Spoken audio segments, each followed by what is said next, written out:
Hoy vamos a meternos de lleno en cómo se organizan los grupos por dentro. Cuando la gente se junta, ¿qué pasa ahí realmente? ¿Cómo se forma esa estructura? Para entenderlo mejor, vamos a apoyarnos en un texto académico de psicología de grupos. Queremos desgranar un poco los componentes clave, la estructura en sí, los roles, el estatus, las normas y, bueno, la cohesión que los une. Vamos a profundizar en esto. Empecemos por lo básico, entonces. La estructura del grupo. Entiendo que no es algo fijo que viene de fuera, ¿no? No, no para nada. Surge de la interacción. Es el patrón de relaciones que se va tejiendo poco a poco. O sea, cómo se relacionan unos con otros. Exacto. Piensa en tres cosas clave.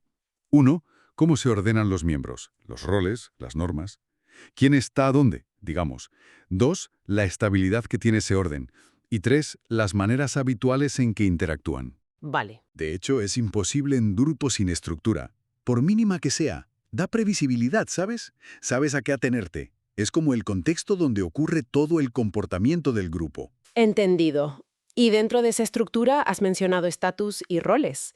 ¿Son como los pilares? Podríamos decir que sí, son fundamentales. Y están muy ligados, son casi dos caras de la misma moneda. A ver, explícame un poco más la diferencia. Pues mira, el estatus es la posición que ocupas, el valor o prestigio que te vea el grupo. Viene con ciertos derechos y también deberes. Ajá. Y el rol es más bien la conducta que se espera de ti en esa posición, lo que se supone que tienes que hacer. Vale, posición y función. Eso es. Y el estatus se nota mucho, ¿eh? No solo verbalmente, en quien habla más o interrumpe. También en lo no verbal, imagino. Claro, la postura, el contacto visual, todo eso influye en quién tiene más capacidad de influencia y quién, bueno, acepta más la influencia de otros. ¿Y cómo se llega a tener un estatus u otro? Porque a veces parece que se decide muy rápido. Totalmente. Las primeras impresiones cuentan un montón. Hay teorías que dicen que asignamos estatus basándonos en expectativas súper rápidas, ¿En qué se basan esas expectativas? pues en características que vemos. Algunas muy generales, como el género o la etnia, que a veces, lamentablemente, van ligadas a prejuicios. Ya. Y otras más específicas de la tarea, como si alguien parece que sabe mucho del tema o tiene habilidad.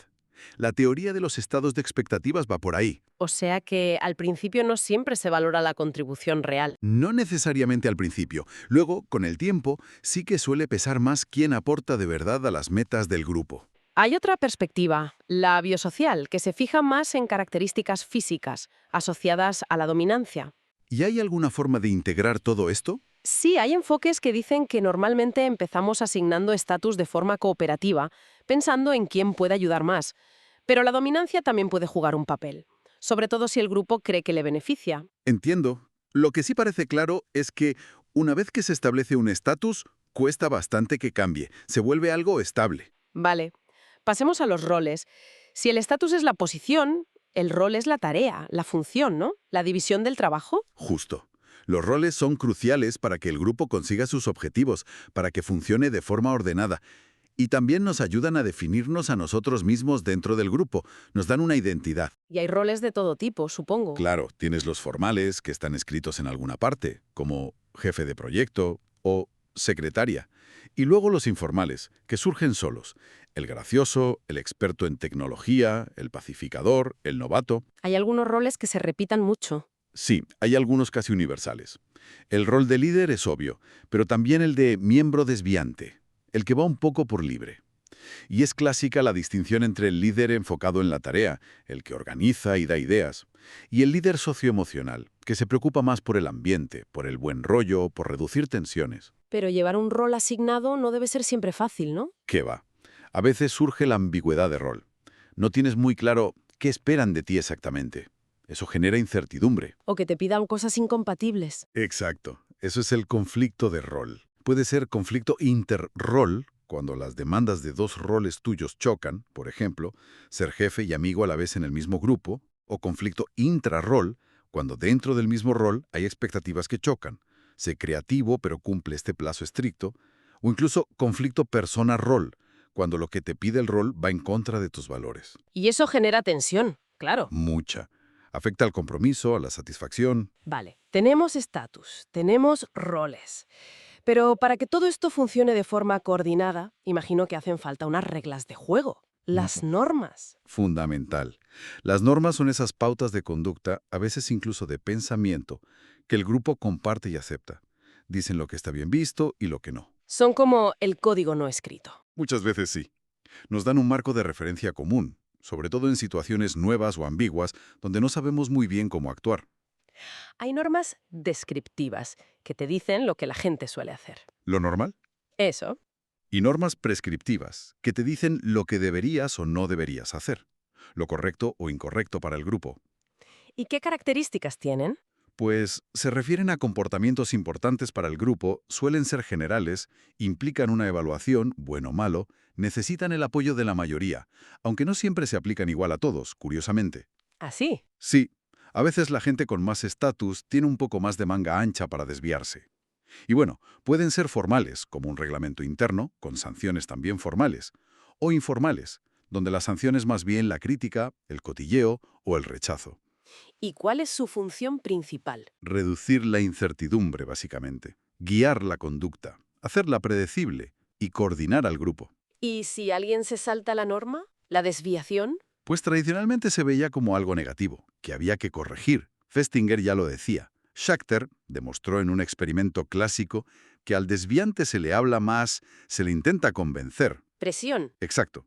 Y si persiste, sobre todo en grupos muy unidos, muy cohesionados, se le puede acabar rechazando o ignorando. Pero también has mencionado que la desviación puede ser positiva. Sí, Moscovici sobre todo insistió en eso. Las minorías que se mantienen firmes en su postura, aunque se desvíen de la norma mayoritaria, pueden generar innovación y cambio social. No toda desviación es mala. Interesante. Y relacionado con esto está el efecto oveja negra, ¿verdad? Eso es. Es curioso, juzgamos más duramente a un miembro de nuestro propio grupo que se desvía de la norma que a alguien de otro grupo que hace lo mismo. ¿Y por qué? Parece que es para proteger la identidad positiva del grupo. Como si dijéramos, esa persona no nos representa bien, no es un buen ejemplo de lo que somos. Todo esto nos lleva al último elemento, la cohesión. El pegamento del grupo, ¿no? Exacto, me gusta esa imagen del pegamento. Es la fuerza que mantiene unido al grupo, esa tendencia a permanecer juntos para conseguir los objetivos. ¿Y de dónde viene esa fuerza? Principalmente de la atracción. Puede ser atracción interpersonal, simplemente nos caemos bien. La cohesión social. Eso. O puede ser atracción hacia las metas del grupo, lo que queremos conseguir juntos, la cohesión de tarea, o incluso, y esto es clave en grupos grandes donde no conoces a todos, puede ser atracción social. Te sientes identificado con el grupo como categoría, te atrae pertenecer a él. ¿Qué cosas ayudan a que un grupo esté más cohesionado? Pues pasar tiempo juntos, que haya agrado mutuo, tener éxito como grupo, un buen liderazgo, a veces incluso una amenaza externa puede unir más. ¿Y qué consecuencias tiene un grupo cohesionado? Varias, la gente tiende a quedarse más tiempo en el grupo, participa más activamente, suele estar más satisfecha, la comunicación fluye mejor, hay más influencia mutua y, muy importante, más conformidad a las normas del grupo. ¿Y la productividad mejora siempre? Esa es la pregunta clave. Y la respuesta es, depende. ¿Depende de qué? De la norma de productividad que tenga el grupo. Un grupo muy cohesionado será muy productivo si su norma interna es aquí se trabaja duro. Pero si la norma del grupo es vamos a relajarnos, no nos esforcemos demasiado. Entonces, un grupo cohesionado será el campeón de no hacer nada. Exactamente. La cohesión potencia la norma de rendimiento que ya existe en el grupo, sea alta o baja. No garantiza por sí sola una alta productividad. Qué interesante. Entonces, si tuviéramos que resumir, la estructura de un grupo es como una red compleja. Sí, una red de posiciones con diferente valor, el estatus. Funciones o tareas esperadas, los roles. Reglas compartidas sobre cómo hacer las cosas, las normas. Y esa fuerza que lo mantiene todo unido, la cohesión. Eso es, entender toda esa dinámica interna, el orden, la estabilidad, cómo se diferencian sus miembros, qué reglas siguen, qué les une, es fundamental para comprender por qué un grupo actúa como actúa. Y no solo cómo actúa, sino cómo se sienten las personas dentro de él, ¿no? Claro, afecta directamente a la experiencia individual. Comprender esta estructura nos da muchas claves sobre el comportamiento, tanto el colectivo como el de cada persona. Pues para cerrar, una reflexión que me surge. Si sabemos que esas primeras asignaciones de estatus a veces se basan en, bueno, en características superficiales o incluso en prejuicios, ¿qué podrían hacer los grupos para asegurarse de que, con el tiempo, el estatus refleje de verdad la contribución de cada persona y no se queden anclados en esas desigualdades iniciales? Ahí lo dejo.